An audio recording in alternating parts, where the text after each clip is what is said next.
The South African Human Rights Commission has slammed a video clip warning foreign nationals not to open new spaza shops in Soweto. Last night, we spoke to Nhlanhla from the Soweto Parliament, who was seen in a video issuing a warning to foreign nationals in the spaza shop business. Let's hear what Nhlanhla had to say and to discuss, of course, this matter further. Just before we get to that, let's listen back then to that bite of Nhlanhla.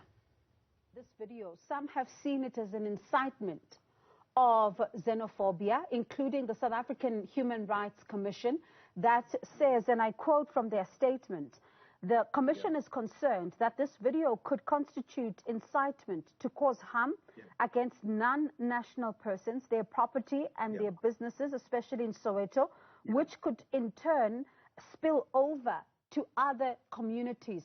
Are you willing to accept responsibility? Should foreign nationals be attacked at the back of your video? Are you willing to accept that? You know what I'm willing to accept? I'm willing to accept us being very fair. Number one, Human Rights Commission, I must first commend them. Well done for picking up this video. It's good. And I actually applaud their programs. But one thing we should do, we mustn't be reactionary. We must always be part of task teams that are proactive. Human Rights Commission must be on the ground, especially in communities that have a large influx of foreign nationals.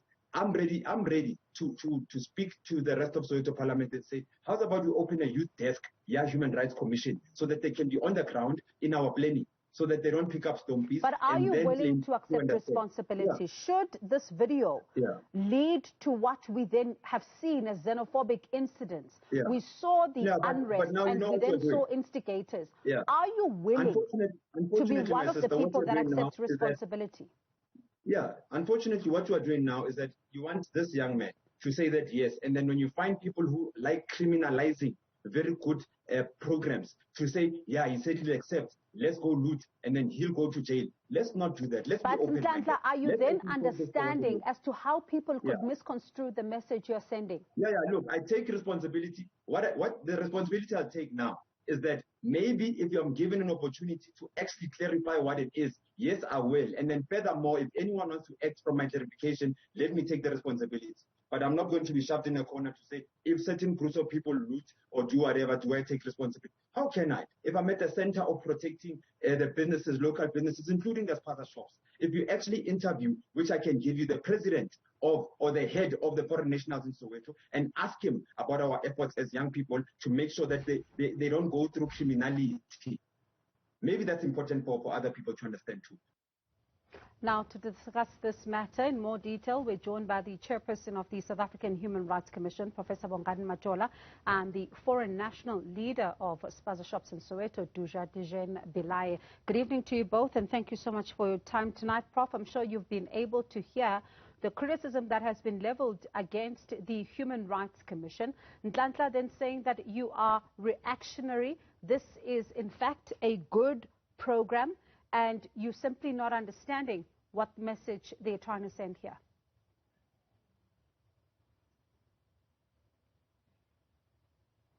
Prof, I think you are on mute. If you're able to unmute yourself, please. Thank you. Yes, I was on mute. Good evening to you. Good evening to Nhlanhla. Good evening to the leadership that I see there. Yes, I think there is some point in what he's saying, that the Human Rights Commission should be on the ground and should engage with communities, because part of our mandate is also to educate and to develop the culture of human rights. But that does not therefore mean that the Human Rights Commission should keep quiet when there are actions that amount to a violation or a potential violation of human rights of others. It's our job, because the Constitution also says that we need to protect rights, not only just to promote the rights. So yes, we will always be reactionary where it is merited, but also we will plan ahead where it is merited. So what you're saying here, Prof, is that when you watch that video, was there a potential, to really infringe on the rights of the foreign nationals, as you then say that you must be reactionary? Should there be something of that nature? Yes, you know, it takes one stick of matches to burn a forest. And so just one careless remark can actually harm many, many, many people. And we've seen just recently with the unrest that gripped the country, and in fact the whole world, that it takes a very small item for something to escalate into something big. But in South Africa, we have got a history of what I could say persecution of foreign nationals, especially those that have got spaza shops. They have been robbed of their shops. Their shops have been looted, damaged, and so on. We've had a number of recent incidences in Durban, for example. We've seen it in Soweto, we've seen it elsewhere. And so it's not beyond imagination that a single statement can actually ignite the same problem. All right, and I'd like to bring in Duja into this conversation. Duja, good evening, and thank you so much to you for your time tonight. Let's begin here. The Prof saying that it really takes very little to spark a fire that could then see some of your counterparts then coming under threat. When you look at that video that has now been circulating, and some are saying that it has the potential to cause harm, what do you say to that?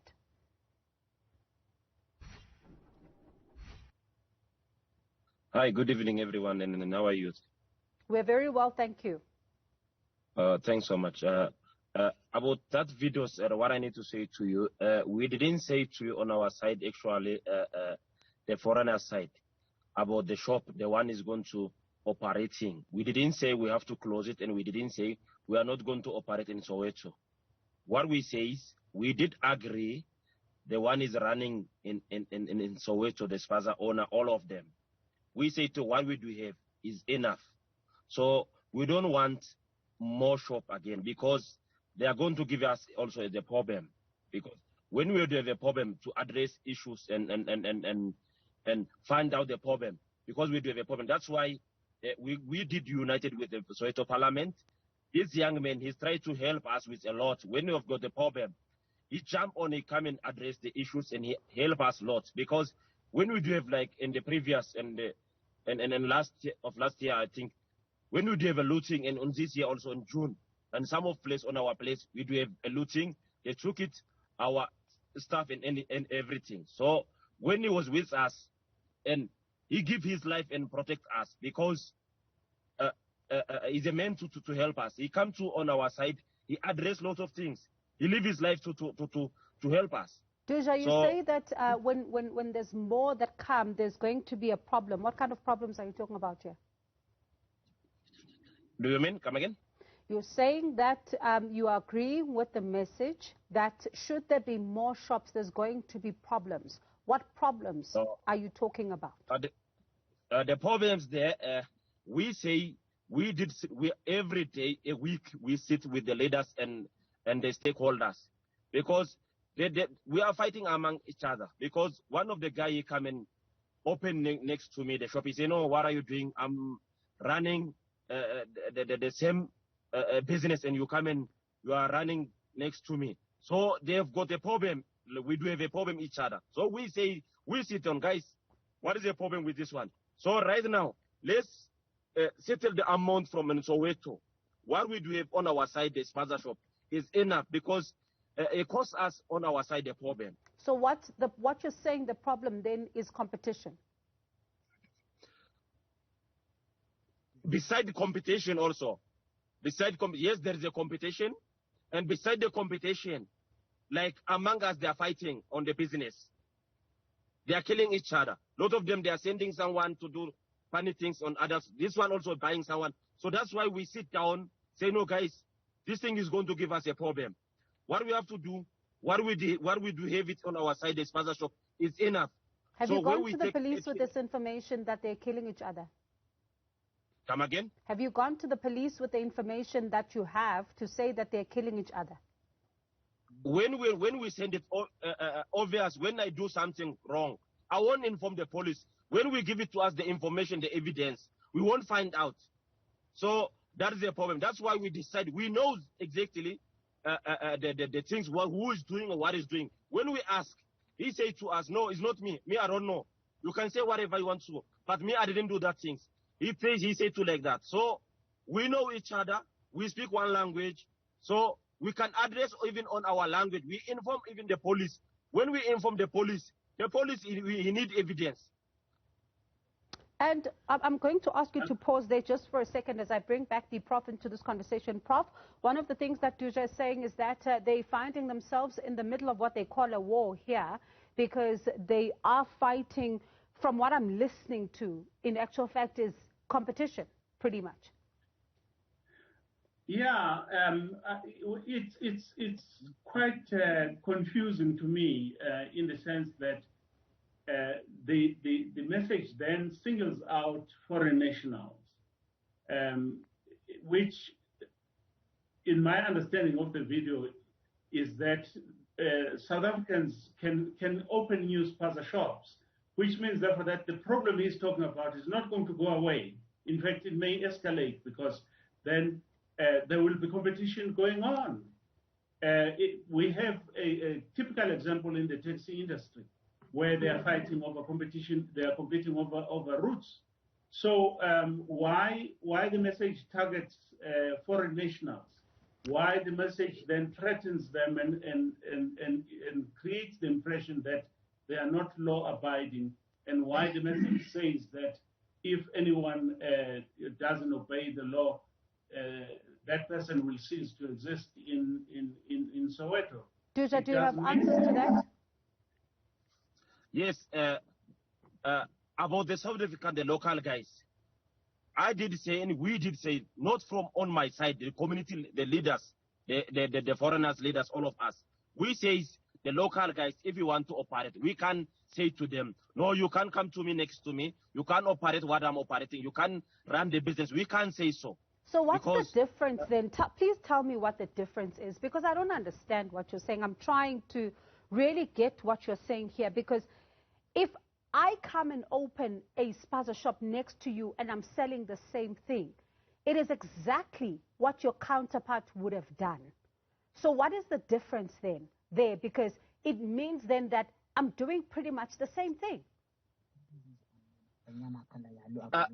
On our side is our agreement, because like when this is a local guy, obviously I won't go and challenge him. I won't go personally challenge him. No, that thing is personal. If he say no, you are the foreigners, you are coming from far, and you want to compete here, you want to control me here, what I'm going to say to him? So, I just want to... Our side, continue. But from on our side, yes, when he come to me, we say no, we are from one place, we are the foreigners. We know each other, we speak one language. So you can try to find out empty place. The one is not going to compete you. The one is going to no one is going to come and complain to you. But if you come near to my customers, I say to you, no, please, man, can you move somewhere else, take the place, and where they don't have the spazas? I'm going to ask... It was like that. Pardon me, I'm going to ask us just to pause this conversation for now. I need us to continue after the break as we wrap up this conversation. We're almost out of time. Let's take a quick break and then we'll wrap up this discussion.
Let's continue our conversation with Professor Bongani Majola, who's the chairperson of the South African Human Rights Commission, and Daju Dijen Belaye, who's the leader of the spaza shops in Soweto. Daju, I want to understand then, do you agree with everything that is in the video that is circulating? And if you do, I want for you to explain to me, you know, one of the statements was saying that if any of the foreign nationals are fighting, you will both be seen as enemies. What do you then do, or what did the meeting agree upon to do to those considered enemies? Okay, no, thanks so much. What I need to say to actually, when I say to you, we did agree to on the spot the foreigners, so we mustn't open another shop, because especially in the one is in location in Soweto, is Ethiopian, in Somalians, and the Bangladesh. So all of them, we do have a cultures. When you have a problem, sometimes even we are not going to used to go to police station. We sit every day in the meetings with the elders. We used to solve the problem on our side. Even we are not going to take it acting to inform the police in lot of things. So when we do that things, like we sit down elders and the leaders, and the one is running the business in Soweto, we decide, we say, guys, these things we have to stop, because right now what we are doing and everyday sitting, we are here to live our life. We are not going to here to every day in the meeting and do that things. That's why how we many say people are you representing? How many spaza shop owners are you representing? In Soweto, all of them. Actually, I'm not alone. How many? There are many in Soweto. How many spaza shop owners are you representing? All of them. Okay, I'm surprised that as the leader, you are not seemingly having information at hand as to pretty much how many. I know you're saying all of them, but how many? About the database, right now, there's a guy, the one who knows the database. When I say all of them, like I say to you, I'm not alone. I'm not the one who the leader alone. There's a guy executive. So that's why the one who've got database, there is other one. All right. And Prof, so that's why I say, Prof, you're listening to this tonight. Are you then convinced? Because what Daju is saying is that for them, they are in agreement, and this is to also try and make sure that they do things like they do when they are back home, to be able to address issues through, you know, talking as, you know, with the leaders, to make sure that there's harmony when they are running the spaza shops in order to be able to coexist.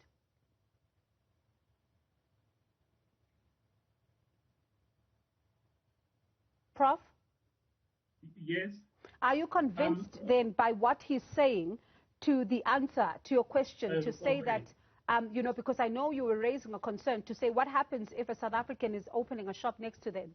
You heard he says that they may not be able to ask questions, but when it's someone who is from another country like he is, then they are able to ask questions. Yeah, I'm not convinced by it, but it also gives me another worry that, you know, while the Constitution gives us the right of equality, he is talking as if the South Africans occupy a status that is superior to the status of other people, including people who are non-nationals. And that is not in line with the Constitution.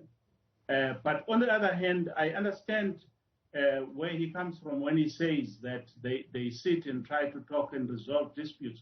Of course, that is what we have to do. We should actually look at challenges and opportunities that come with international migration and try not to be divided by it, but rather be united by it. The statement, however, that came out could have been understood better by the Commission if it came out in a video that represents him and many others that say we have now agreed that we are not going to have any more spaza shops assigned to foreign nationals, and them saying we already have so many, so we are not going to take any more, and so on, to share the economy in Soweto. But this is not what we saw. We saw and heard somebody who is throwing out threats, who is creating the impression that foreign nationals are committing crimes and that they may cease to exist. And we have a problem with that because it can ignite something much bigger, which is harmful to other people. And Dusha, should the video that we saw circulating be misinterpreted by some, as you say that this is all part of the collective, you're part of that collective, should it be misinterpreted by some and lead to potential violence? Are you willing to accept responsibility? No, I won't accept that. And why wouldn't you? What do you say to me? Why wouldn't you accept responsibility? Can you repeat for me the question? Why wouldn't you accept responsibility? The prof is saying that if the video had come from yourselves to say that this is an agreement that was reached, but the video that you see is almost like a video that is releasing some threats, and you're nowhere to be seen in the first video that is released, and some are saying that then this could be misinterpreted in other communities. We've seen violence against foreign shop owners in some sectors of South Africa. Would you then be willing to accept collective responsibility should things go wrong here? No, the second video, actually, can you repeat for me actually which one is the first videos? Actually, I'm talking about the first video with Nhlanhla, who's sitting behind you now. I'm talking about the first video with Nhlanhla, where he is talking. Is the leader, the one is sitting with me? Yes. And like I said to you, I'm not alone.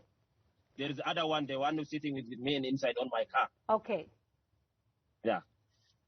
So what I'm asking you then that, should things go wrong, would you be willing to accept responsibility? That's my question. No, I won't accept the responsibility about because I can't take alone. Like I say to you, even if I'm in the leader's, yes. So I can't say right now, I have to speak with them. Even if I speak with them, I can't accept that one, the best videos. I can't take the responsibility about that. Okay. And as you know, as we get towards the end of our conversation, Dusha, let's talk about how do you then move forward to ensure that you prevent situations where there are wars, as you have described, and also what are you going to do with those in the first video that are described as enemies? Because in the video, Nhlanhla says, if any of the foreign nationals are fighting, you will both be seen as enemies. What happens to enemies? Like I say to you, when you sit with the person and then they would like that's why we say we don't want no more show. Because like when we sit each other, like let me say someone they come and treat me or he open next to me the spazas. I go and approach him and talk to him. He refuses to talk to me. So I must call the elders and leaders. So before we go to so when we go to them, if we agree what we agree, the elders and leaders, so there is a way to solve the problem on our side. Like I said, we used to sit down and talk with the person, address issues, and come with the solution. When the person refuses to agree, the leaders or elders what we say, so the leaders and the elders, there is a way that they can take the action and they can say no, let's move forward. So even when the interpreter like Lax he said to that Lax, he was helping us when we have got the problem with Soweto Parliament. He did come and address the issues. When we call the police are not there. When we call anyone, no one didn't come and address and assist us. And he was there with us. Even human rights. Right now, the one we are speaking, the one who are addressing the issues, where they are, when they have got problem in Soweto in the previous and last period of time. Prof, there's a question from Dusha. Where is the Human Rights Commission when they're experiencing problems? Well, the Human Rights Commission is different from the police. And secondly, they have not brought this problem to us. I don't recall that we have a file from him and his comrades saying that these are the problems that we're having. Can you help us? So, I mean, it's a late question. Did you hear that, Dusha? No, I get like, let me say, when we are operating... Have you reported your concerns to the Human Rights Commission? Let me ask you that. because even there is Have no you way, reported? I didn't get the address. I didn't report it because, like, when you have a problem, like on our side, let me say it, on the leaders, when you have a problem, I'm not going to wait to report it to me. I'll jump there, say, no, guys, what's going on? What's happening here? So I'm not going to call them. So, like, even I don't know. I don't have any contacts. I don't have any office on to address the issues. But a lot of our guys in the spazas, they are dying. They are looting. So we won't get any help and assistance from anyone, even from human rights. So right now I'm surprised, and thanks so much to contact with these guys, and because we did make videos with Lux. That's why where I get you guys and talk to you and address our problem. So thanks so much what you are doing. But human rights, because we need them to come on our Soweto on the ground. So whatever, if you have a problem, so we need to address the issue so they can able to help us. And so I hope this is a way to. Prof, where to from here? As a final question, we're out of time. Where to from here? Will you be engaging them to try and see what is happening now? Because I do get a sense then that there needs to be some education as well as to what constitutes incitement. Yes, our Johannesburg office is here for that purpose. Our Gauteng office, we will look into engaging with him and his people. We also would like to engage also with Nhlanhla and see how we can mediate the problems that are plaguing them in Soweto. It's very important that nobody is living under threats or is subjected to violence, or whose dignity is deprived in one way or another. Everybody has the right to life. Everybody has the right to be here, to move, so we will look into it. Yes, thank you. All right, thank you so much, Prof, for your time. Thank you, Daju, for your time. We do appreciate it. That was Professor Bongani Majola, chairperson of the South African Human Rights Commission, and Daju Dijen Belaye, who's the leader of the spaza shops in Soweto. Let's take